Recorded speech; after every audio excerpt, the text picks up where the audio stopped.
So when you look to this universe, don't you think there must have creator? Yeah. Like just you own yourself, like the way you've been created. Yeah.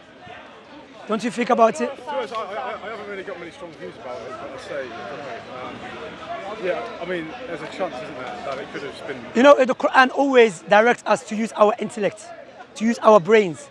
Why? Because when you look at ourselves and we can see we are designed, like you have eyebrows above your eyes.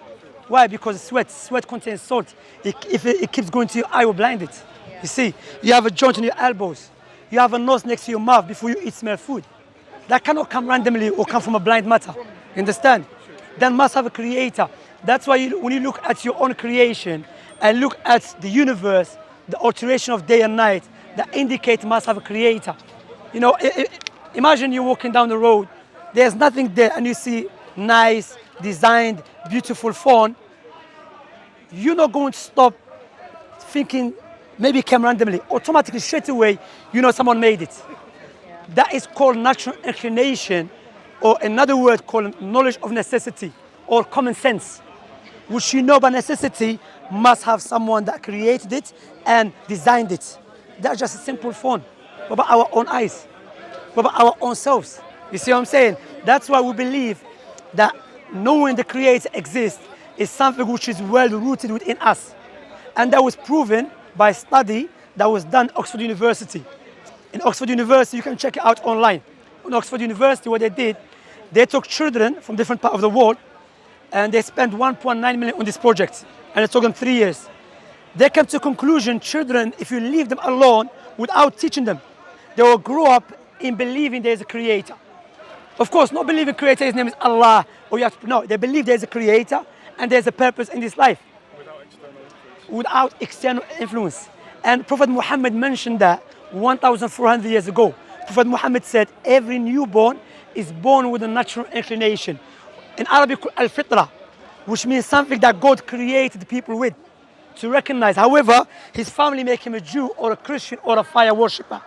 So fitra mean, natural inclination mean you're born naturally to submit to your creator. However, you need a guideline to show you how to worship your creator. Because we know this life is a test. I mean, one day we're going to live this life. We have to ask the questions, the big questions. Why we're here? Why we have to die? What is my purpose in this life?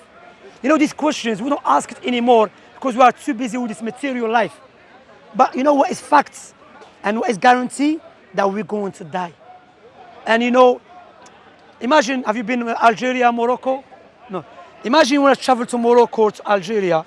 As a human being with a sound reasoning, what do you do first? You do research. Which currency they use? Is it safe country? Is it a hot country? You will not say, when I get there, I come to know. No, you do your homework beforehand. Likewise, we're going to travel from this life and we're going to die. We should step back, think. Every part of my body has a purpose. What about me as a whole? Am I here just to drink and eat like animals? Or I'm here for a greater purpose? That's why these questions, when you ask, I believe, of course, when I say I believe, mean I know.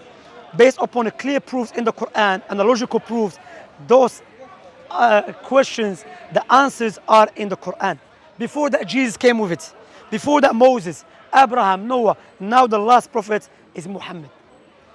He came with that teaching to tell us, yes, we are here for a purpose, and our purpose to worship the Creator. That's one purpose. The other purpose, this life is a test. The other purpose, for the Creator to implement His names and attributes, His mercy, His forgiveness, His love, His anger, and so on. Likewise, to recognize one another. We have to learn that, That's why, look, a person must say, before that, does it make sense so far? Yeah. It's clear so far? Yeah. Okay, I'm going to make it more stronger. Okay, Prophet Muhammad, who lived 1,400 years ago, in the middle of nowhere in the desert, okay? He claimed to be a prophet of the Most High, all right? Now, to claim to be prophet of the Most High, that is a big claim. You cannot come to someone, say, you know what, I'm a messenger of the Most High, the Creator. What is your proof? No, just believe in me. No one will take you serious, If you say to me, you are the ambassador of the Queen, you have to prove to me that. Imagine someone claiming to be the messenger of the Most High, the creator of this tremendous creation. Therefore, they have to have a solid proofs. I can give you Prophet Muhammad prophecies. Prophet Muhammad said, he saw a group of people getting punished. He said one of them will make up a lie in the morning. In the same morning, his lies reached far east, far west. That was 1,400 years ago. Back in those days, in order to travel from London to Cardiff would take you 3 days. Let alone for your lie to spread same day, far east, far west. How men that lived 1,400 years ago knew about something that we can observe right now? How? Make up a lie, put it on Instagram, Facebook, Snapchat, will go everywhere. How men that lived in the middle of nowhere came with that? I'll give you another prophecy. Prophet Muhammad said, and sorry for taking your time. Thank you very much for giving me your time, Prophet Muhammad said, there will come a time, interest, usually, interest will become widespread amongst people. Even if you are not directly involved, will affect you as well. And now, if you want to have your own business, let's say interest. You want to go to university, interest. Everyone's interest. How man that lived 1,400 years ago prophesied about something that we can observe right now. Because that man claimed to be the prophet and the messenger of the Most High. That's why we know the true prophet by prophecies. Likewise, the Quran, the Quran, the Islamic book, the holy book. In the Quran, he gives us another prophecy. The prophecy that Allah mentioned in the Quran, that Islam will become widespread, even if the Islam haters dislike it. And we know now, even though there's many barriers stopping Islam to spread, some of them from the Islam haters, some of them from the Muslims' actions, like ISIS and so on. Islam is free from them, yeah? But even there's many barriers stopping Islam to spread, but we know the fastest growing religion on the face of the earth is Islam. Where? In the Western world, where every single day there's either article on newspaper or in the media saying that Islam oppress women or Islam is this and that, but yet there's many British and French, Germans, Americans accepting Islam. Allah mentioned that in the Quran 1,400 years ago. And we know the Muslims are weak, to show you that this religion belongs to the creator of the heavens and the earth, the Most High, and no one can defeat him. I'll give you another prophecy. Prophet Muhammad mentioned about the Arabs.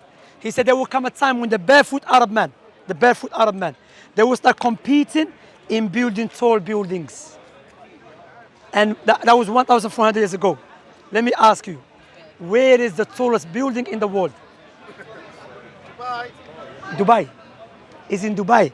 Dubai 50 years ago was a pure desert, let alone 1,400 years ago. Now who's competing with them is Saudi. How men again lived 1,400 years ago, prophesizing about something that we can observe. Let me give you this example. If I give you £2 million as a gift, I say, what, I'm a billionaire. I have lots of money. You're very nice guys. I'm going to give you £2 million. What would you say? Thank you. Yeah. Would you remember me all the time? Yeah. Would you remember me all the time? You would. Okay. I will give you £2 million on the condition, give me your 2 eyes. Would you do that? Can we give one each? No, 2 eyes. Give me your 2 eyes. No go. Why? Because your eyes is more valuable than £2 million. So why we are not grateful and thankful and remember the one that gave us eyes for free? See? Yeah, I like that. You see? See the blessings but we do not pay attention to that. Take it for granted. Take it for granted. That's why there was a man came to a Muslim scholar and he was complaining to him. He said, I'm very poor. He said, no problem. I will give you £2 million, give me your eyes. He said, no. I will give you £5 million, give me your kidney. He said, no. I will give you £10 million, give me your legs. He said, no. He said, you're rich, but you don't know. See? See the health and the body? That's what Allah in the Quran always remind us with His blessings upon us. His favors. And we should be grateful to Him. Person must say, why we have to worship God? Not because He's in need of our worship, because He deserves our worship.